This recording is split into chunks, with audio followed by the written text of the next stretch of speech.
दोस्तों, आज मैं आप सभी को ईमानदार बाप बेटे की कहानी सुनाऊंगा।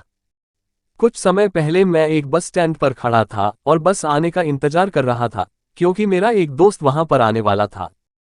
मैं मोबाइल पर बिजी था। अचानक मेरे सामने एक व्यक्ति और उसका छोटा यही 12-13 साल का लड़का मेरे सामने खड़े थे। मैंने पूछा, क्या चाहिए अंकल जी? वो बोले, बेटा हमें खाना खिला दो, हम पूरे दिन से भूखे हैं। मैंने कहा, अंकल जी आप चिंता ना कीजिए, मैं आपको खाना खिला दूंगा, मैं तो फ्री बैठा था। मैंने अंकल से पूछ लिया, आप दिन भर भूखे क्यों हो, क्या करते हो? अंकल ने जवाब दिया, बेटे हम दिहाड़ी मजदूर हैं, यही बस स्टैंड के पास में एक तरपाल की झोपड़ी बनाकर रहते हैं। इसकी माँ और मैं दिन भर मेहनत करते हैं और खाना खाकर सो जाते हैं। लेकिन इस समय इसकी माँ सरकारी अस्पताल में भर्ती है। उसका इलाज चल रहा है, जिसके कारण मुझे अकेला मजदूरी पर जाना पड़ रहा है। मैंने आज जितने भी पैसे कमाए हैं उसकी दवाई ले लिया है, क्योंकि डॉक्टर ने बाहर से दवाई गोली लाने को कहा था। लेकिन हमारे पास खाने को पैसा नहीं है। ये सब सुनकर मेरी आंखें नम सी हो गई। मैंने अंकल जी से कहा, आप चिंता ना कीजिए, मैं आपको और आपके बच्चे को खाना खिला दूंगा।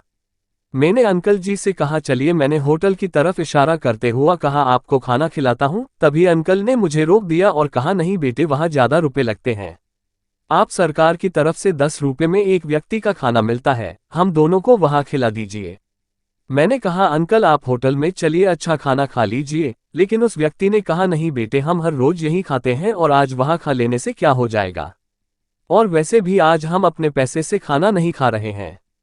मेरी बहुत कोशिश करने के बाद भी वे व्यक्ति खाना खाने होटल में नहीं गए हैं। तब मैंने 20 रुपए के 2 टोकन लिए हैं और उनको खाना मिल गया है।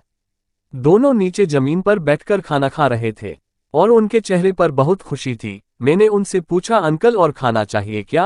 वो बोले, नहीं बेटा, हमारा पेट भर गया है।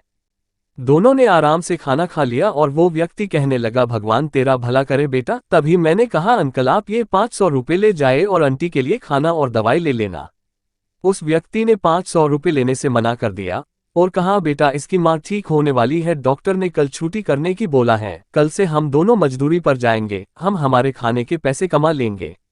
आपने हमें खाना खिलाया, इसके लिए भगवान आपका भला करे। दोस्तों, उस समय मेरी आंखों में आंसू आ रहे थे। इतनी मुसीबत होने के बावजूद भी वो व्यक्ति पैसे लेने को तैयार नहीं थे। इतनी ईमानदारी मैंने आज तक कहीं नहीं देखी थी। मैंने बहुत कोशिश करने के बाद वो व्यक्ति 500 रुपये लेने के लिए तैयार हुआ है। मैंने उसको 500 रुपये दिया और कुछ फल दिए। वो व्यक्ति बहुत खुश था और उसका छोटा बच्चा भी बहुत खुश था, और यकीन मानिए मैं उन दोनों से बहुत ज्यादा खुश था। मेरे जीवन में मैंने ऐसी खुशी आज तक कभी महसूस नहीं की थी। दोस्तों, यह एक सच्ची घटना है और ये घटना नवंबर 2020 की है, जब मैं पाटन से उज्जैन की ओर आ रहा था और मेरा दोस्त कोटा से एग्जाम देकर आ रहा था। हम दोनों जॉब इंटरव्यू के लिए उज्जैन आ रहे थे। उस दिन मैं बहुत खुश था और बहुत प्रसन्न भी था। ऐसी खुशी कभी नहीं हुई थी। दोस्तों, आप सभी से कहना चाहूंगा, अगर आपको कोई ऐसा व्यक्ति दिखे जिसको वास्तव में मदद की जरूरत है, उसकी मदद जरूर कीजिए। आपको बहुत बड़ा सुकून मिलेगा और आप जो देते हैं उसका 10 गुना अधिक लौटकर आपके पास ही आएगा।